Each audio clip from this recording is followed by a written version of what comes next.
Madame, Monsieur, bonjour. Merci de nous rejoindre à la une de l'actualité. Le président de la République, Abdelmadjid Tebboune, a félicité ce mercredi les élèves ainsi que toute la famille de l'éducation à l'occasion de la rentrée scolaire 2022-2023.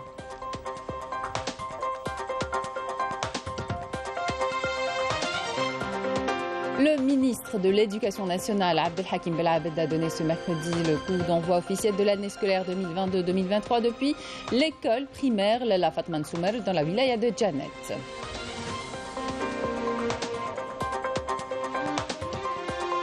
Et c'est avec beaucoup de joie et d'enthousiasme que les élèves ont rejoint ce matin le chemin de l'école. Tous les moyens matériels, humains et structurels ont été mis en place pour garantir une année scolaire réussie. Exemple à Soukharas et Oran. Et puis ce décret royal dénoncé par la majorité des Marocains, il incite les sionistes à avoir des propriétés foncières à caractère agricole à travers l'acquisition de milliers d'hectares dans plusieurs régions du pays. L'opposition tire la sonnette d'alarme et des appels à une mobilisation générale contre ces accords du Makhzen lancés. Bienvenue à tous. Nous entamons cette édition avec l'actualité nationale du jour, la rentrée scolaire. À cette occasion, le président de la République, Abdelmadjid Tebboune, souhaite dans un tweet toute la réussite aux élèves. C'est désormais l'heure du travail et du sérieux. Tous mes vœux de réussite à vous tous ainsi qu'à la communauté éducative, a tweeté le président de la République. Près de 11 millions d'élèves ont rejoint donc ce mercredi les bancs de l'école. Le ministre de l'Éducation nationale, Abdelhakim Belabed, a donné ce matin le coup d'envoi officiel de l'année scolaire 2022-2023 depuis l'école primaire Lalla Fatma Soumer dans la wilaya de Janet qui compte 7265 élèves répartis sur 39 établissements scolaires des 3 cycles d'enseignement. Le ministre était accompagné du wali de Janet, Abdallah Shaib Dour, et des autorités civiles et militaires de la wilaya. Belabed a assisté aux côtés des élèves au cours inaugural. Belabed qui a inspecté les classes de 3e, 4e et 5e année scolaire équipées de tablettes numériques, a assisté par ailleurs à une partie du premier cours de langue anglaise, matière introduite aux élèves de 3e année primaire. Je vous propose d'écouter le ministre de l'Éducation nationale. Comme vous le voyez, nous sommes à Janet, dans une école primaire, pour nous enquérir des conditions d'accueil des élèves. Ici, comme dans toutes les écoles du pays, la rentrée a été bien préparée, avec de nombreuses nouveautés, comme l'introduction de l'anglais en 3e année primaire, conformément aux instructions du président de la République, Abdelmadjid Tebboune. Cette école fait partie des 1600 établissements scolaires équipés de tablettes. Toutes les orientations et les instructions concernant la rentrée ont été scrupuleusement appliquées. Il s'agit d'une école primaire pilote qui servira de modèle aux autres. Le ministère de l'Éducation nationale a mobilisé tous les moyens matériels, humains et structurels à même de garantir une année scolaire réussie. De nouvelles infrastructures pédagogiques ont vu le jour et plusieurs établissements pédagogiques ont été raccordés au réseau électrique et de gaz. Jazia Bayou. C'est avec beaucoup de joie et d'enthousiasme que les élèves ont rejoint ce matin les bancs de l'école. Seuls ou accompagnés de leurs parents, les élèves vêtus de leurs plus beaux habits ont été tous à l'heure pour la rentrée des classes. Pour assurer une bonne rentrée scolaire, de nouvelles infrastructures pédagogiques ont vu le jour dans la plupart des wilayas du pays, à l'instar de la wilaya de Soukharas qui a connu l'ouverture des nouveaux lycées dans la commune frontalière de Raqouba. La wilaya de Soukharas, où pas moins de 120 000 élèves ont fait leur rentrée, répartis sur 400 établissements scolaires. À noter que le ministère de l'Éducation nationale a mobilisé tous les moyens matériels et humains à même de garantir une année scolaire réussie. Même ambiance à Oran, où une dizaine de nouveaux établissements scolaires ont été raccordés au réseau d'électricité et de gaz. Il s'agit d'établissements scolaires réalisés au niveau des nouvelles cités construites par l'OPGI et l'ADL dans les communes de Sidi Chami, Sania, Benfleha, Messerine et Marsat el-Hajjaj, en plus du raccordement d'autres établissements dans les cités de 3000 logements Au total, ce sont plus de 70 établissements scolaires qui ont été raccordés au réseau d'énergie à travers la wilaya d'Oran depuis le début de l'année 2021, ce qui a permis aux effectifs scolarisés et aux corps enseignants de bénéficier de meilleures conditions de scolarisation. Les enfants aux besoins spécifiques font également leur rentrée à Béchar. Tout a été mis en place pour leur offrir une année scolaire des plus réussies. Des ateliers dédiés aux travaux manuels comme la couture ou encore la broderie sont au programme dans l'objectif de faciliter leur insertion. Les détails avec Dunia Anouali, Yasmine Msoudi. Dans cet établissement dédié aux élèves aux besoins spécifiques, tout a été mis en place pour offrir aux enfants un environnement propice à l'apprentissage et à l'épanouissement. Nous avons donné une nouvelle image à l'école, que cela soit pour la propreté, la décoration ou encore la peinture, tout cela pour permettre à ces enfants d'étudier dans des meilleures conditions possibles. Nous avons préparé cette rentrée avec beaucoup de joie. Les enfants sont très contents. Je souhaite une bonne rentrée à tous. Une reprise à la hauteur des attentes des parents d'élèves. Cette année, plusieurs nouveautés leur seront proposées. Cette année, nous avons prévu des ateliers dédiés aux travaux manuels comme la couture ou encore la broderie. Tous les établissements scolaires qui dépendent du secteur de la solidarité de la wilaya de Béchar sont prêts à accueillir plus de 200 enfants souffrant d'un léger retard mental. Force est de constater que pour cette rentrée scolaire, tous les moyens ont été déployés pour faciliter l'insertion des enfants aux besoins spécifiques. Près de 11 millions d'élèves donc ont rejoint ce matin les bancs de l'école. Ils sont répartis sur 30 000 établissements à travers le territoire national. La grande nouveauté cette année, je vous le disais, sera l'apprentissage de la langue anglaise dès la 3e année primaire. La rentrée en chiffres avec Raouf Hamouche. C'est la rentrée des classes après plusieurs mois de vacances. Près de 11 millions d'élèves des 3 cycles de l'enseignement reprennent le chemin de l'école. Cette année scolaire sera marquée par le retour au système d'enseignement habituel après 2 ans d'organisation exceptionnelle imposée par la pandémie Covid-19. Le ministère de l'Éducation nationale a mobilisé tous les moyens matériels, humains et structurels à même de garantir une année scolaire normale et réussie et de contribuer à l'amélioration des performances scolaires des élèves et le rendement éducatif et pédagogique des enseignants. Quelques 400 000 nouveaux élèves vont rejoindre la première année du cycle primaire. Un cycle qui verra pour cette année plusieurs nouveautés, notamment l'introduction de la langue anglaise pour les classes de 3e année. Le manuel scolaire d'anglais My Book of English a été imprimé et distribué en nombre nécessaire sur tout le territoire national. Plus de 5 000 enseignants d'anglais contractuels ont été recrutés à cet effet. Des enseignants qui ont suivi une formation préparatoire complète sur la méthodologie d'enseignement de la langue anglaise, la psychologie de l'enfant, la gestion des valeurs et les pratiques pédagogiques. Autre nouveauté, la dotation de plus de 1600 écoles de tablettes électroniques en attendant la généralisation progressive de l'opération à l'avenir, et ce, à travers tous les établissements scolaires du territoire national. Les quelques 11 millions d'élèves tous cycles confondus seront répartis sur plus de 350 000 groupes pédagogiques et encadrés par plus de 500 000 enseignants. Concernant les infrastructures pédagogiques, cette année, le nombre est passé à près de 29 000 établissements, dont 20 272 primaires, 5 509 collèges et 2 658 lycées. Pour les structures d'appoint, un total de 587 cantines scolaires au cycle primaire, 86 nouveaux établissements au régime de demi-pensionnat et plus de 13 établissements au régime d'internat sont réceptionnés pour cette année. Enfin, dans le domaine de la solidarité sociale, le ministère de l'Éducation nationale a affirmé que plus de 4 millions d'élèves bénéficieront de manuels scolaires gratuits et de la prime de solidarité scolaire estimée à 5 000 dinars. Et en parlant justement de moyens déployés, voici cette usine de production de mobilier scolaire et universitaire à Constantine. Cette unité se charge de l'aménagement des salles de cours, des bureaux et les résidences avec du mobilier fabriqué localement. Depuis son entrée en exploitation, l'unité a embauché plusieurs dizaines de jeunes et alimente l'Est, l'Ouest et également le Sud du pays. Yanis Saïd Belkacem. Cette usine de production de mobilier scolaire et universitaire à Ibn Badis a relevé le défi haut la main avec une production importante de chaises, de tables ou encore de bureaux et de lits pour les résidences universitaires. Nous sommes venus de la wilaya de Galma pour récupérer le mobilier nécessaire pour la résidence universitaire. Je suis satisfait de la qualité du mobilier fabriqué localement. Il y a également des dons de la part des parents d'élèves concernant les tables pour les établissements primaires. Je suis vraiment satisfaite de nos produits, que ce soit les tables et les chaises. Depuis son entrée en exploitation, l'unité a embauché plusieurs dizaines de jeunes de la région.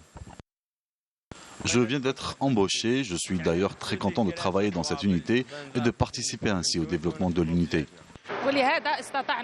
Les nouveaux débouchés nous ont permis d'avoir une production importante, soit 50 000 pièces par mois, que nous avons distribuées à l'est, l'ouest, également au sud du pays. Nous aspirons à doubler la production, c'est-à-dire 100 000 pièces par mois, pour garantir la disponibilité du mobilier tout au long de l'année.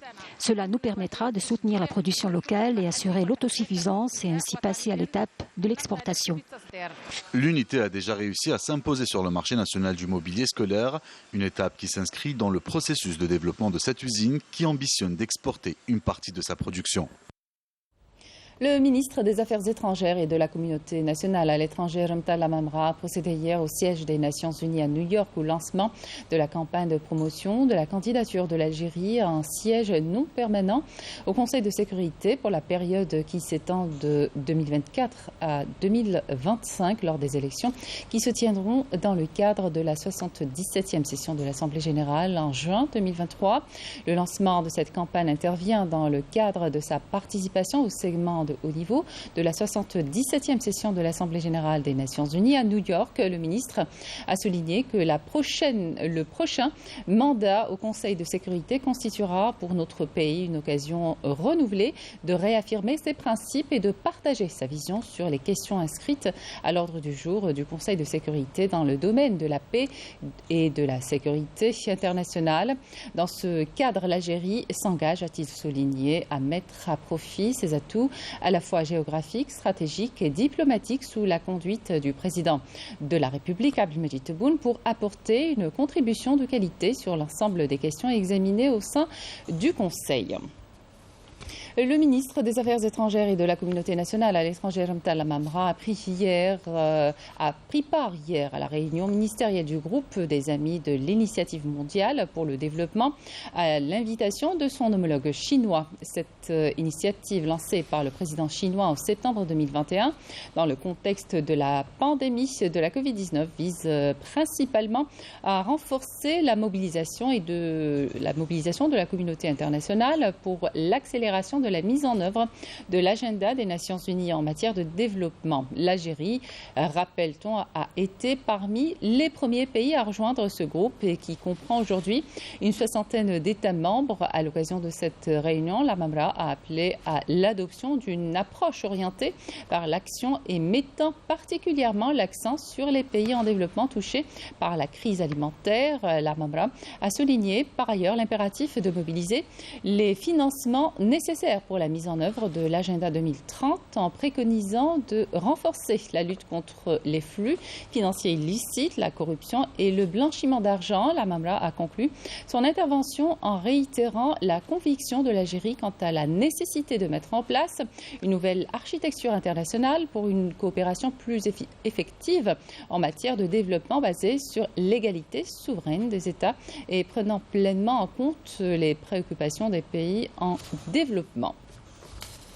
Et toujours en marge de la 77e session de l'Assemblée générale de l'ONU, le ministre des Affaires étrangères, Mtala Mamra, a eu une série de rencontres bilatérales avec ses homologues de Malte, Sainte-Lucie, Allemagne, Bulgarie et de Croatie. Il a par ailleurs reçu la responsabilité du département d'État américain chargé des affaires de l'Afrique du Nord et du Proche-Orient, Barbara Leaf.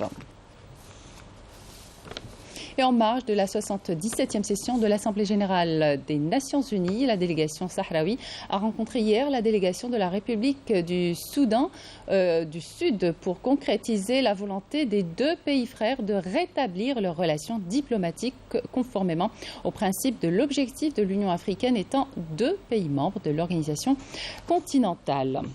Dans la dynamique des efforts soutenus de la lutte antiterroriste et contre la criminalité organisée multiforme, des unités et des détachements de l'armée nationale populaire ont exécuté durant la période du 14 au 20 septembre 2022 plusieurs opérations ayant abouti à des résultats de qualité qui reflètent le haut professionnalisme, la vigilance et la disponibilité permanente de nos forces armées à travers tout le territoire national. Dans le cadre de la lutte antiterroriste, des détachements de l'armée nationale populaire ont arrêté 10 éléments de soutien aux groupes terroristes dans des opérations distinctes à travers le territoire national, tandis qu'un autre détachement a découvert et détruit une casemate pour terroristes et 2 bombes de confection artisanale lors d'une opération de fouille et de ratissage à Bouira. Dans le cadre de la lutte contre la criminalité organisée, en continuité des efforts intenses visant à contrecarrer le fléau du narcotrafic dans notre pays, des détachements combinés de l'armée nationale populaire ont arrêté en coordination avec les différents services de sécurité lors de diverses opérations exécutées à travers les régions militaires. 57 narcotrafiquants et ont déjoué des tentatives d'introduction de grandes quantités de drogue provenant des frontières avec le Maroc, s'élevant à 7 quintaux et 68 kg de kiff traités, alors que 236 998 comprimés psychotropes ont été saisis. Par ailleurs, des détachements de l'armée nationale populaire ont intercepté à Tamanrasset, Pochbechi Mourtar, Ingazem et Janet 193 individus et saisi 17 véhicules de 127 groupes électrogènes, 116 marteaux piqueurs, 6 détecteurs de métaux, 36 tonnes de mélange d'or brut et de pierre, ainsi que des outils de détonation et des équipements utilisés dans des opérations d'orpaillage illicite, tandis que 17 autres individus ont été arrêtés et 10 fusils de chasse, des quantités de denrées alimentaires destinées à la contrebande s'élevant à 58 tonnes ainsi que 167 quintaux de tabac et 12 130 unités d'articles pyrotechniques ont été saisis à Naama, Mascara, Adrar, Biska, El Oued, Sétif, Mila et In Amenas. Dans le même contexte, des gardes-frontières ont déjoué, en coordination avec les services de la gendarmerie nationale, des tentatives de contrebande de grandes quantités de carburant s'élevant à 30 514 litres à Borj Beji Mourtar, Tamanrasset, Ebessa, Taraf et Souqaras, alors que 115 immigrants clandestins de différentes nationalités ont été arrêtés à travers le territoire national. Une équipe de médecins étrangers de l'Organisation mondiale de la santé en visite au camp des réfugiés sahraouis. Ces derniers assurent un suivi médical aux Sahraouis et se chargent aussi de la formation des jeunes médecins, une manière de témoigner leur soutien à ce peuple et à leur cause juste. Exemple au camp des réfugiés sahraouis à l'hôpital du martyr Mustafa El-Sayed. Fatma Zahra Ben Farjella, Mejda Jahmoun. Eddie Alfonso est un médecin cubain qui exerce au sein de l'hôpital national sahraoui dans les camps des réfugiés à Tindouf. Il a choisi d'exprimer son engagement pour les causes justes en pratiquant la médecine d'une manière bénévole. Son compatriote William Caceres Alfando est lui aussi médecin bénévole depuis 4 ans dans les camps des réfugiés. Pour lui, la cause sahraoui est juste et mérite tous les sacrifices. Je suis de Cuba, un pays qui soutient les causes de libération comme la cause sahraoui qui est une cause juste. Le peuple sahraoui revendique ses droits à l'autodétermination en exerçant mon métier de médecin ici, dans ce camp de réfugiés sahraouis. Je ne fais que montrer ma solidarité avec ce peuple. Cela fait 4 ans que je travaille ici. Je suis médecin bénévole, très solidaire avec le peuple sahraoui. Et c'est à travers mon métier, qui est une vocation, que je le montre. Nous recevons des délégations regroupant des médecins espagnols, italiens et algériens, tous solidaires avec le peuple sahraoui. Les équipes médicales internationales visitent d'une manière régulière les camps des réfugiés sahraouis pour s'enquérir du suivi médical dans ces camps. Comme c'est le cas dans ce camp qui a été visité par une équipe de l'Organisation mondiale de la santé. Sur place, une équipe de jeunes médecins sahraouis assure tous les soins médicaux après avoir été formés par le personnel médical étranger qui apporte ainsi un soutien indéfectible au peuple sahraoui. Ces organisations qui viennent ici ont un programme bien déterminé à suivre. Les examens médicaux se font dans les hôpitaux ou dans les dispensaires. Ces organisations nous sont d'une grande aide. La formation se poursuit et cela a permis d'améliorer la qualité du service médical qui est à la hauteur. L'afflux des délégations médicales dans les camps des réfugiés sahraouis montre une fois de plus la très grande solidarité de la communauté internationale avec la cause sahraoui. Un nouveau coup porté au Makhzen et ses pratiques, cette fois par le Conseil d'État français. Ce dernier interdit désormais l'importation de tomates cerises et de melons récoltés en territoire sahraoui occupé et exploité par l'occupant marocain. Décision prise après la saisie de la Confédération paysanne et largement saluée par le Front Polisario. Amel Bouarba. Un nouveau camouflet pour le Makhzen. Le Conseil d'État français a décidé l'interdiction des importations agricoles, notamment les tomates cerises et le melon, récoltés dans les territoires sahraouis occupés, exploités et commercialisés illégalement par le régime du Makhzen avec un étiquetage marocain en total porte-à-faux avec la réglementation internationale. Le Front Polisario, représentant légitime du peuple sahraoui, salue cette décision qui désavoue le Makhzen. Le Front Polisario prend bonne note de cet arrêt important du Conseil de l'État de la France en réponse à une plainte de la part de la Confédération paysanne, un syndicat agricole français connu par ses prises de position solidaires avec les causes justes, surtout avec les causes du peuple sahraoui, mais aussi le peuple palestinien. Et est un arrêt important dans la mesure où il tranche sur les arguments non fondés du gouvernement français à travers lesquels il a autorisé l'entrée de produits agricoles provenant du Sahara occidental sur le marché européen.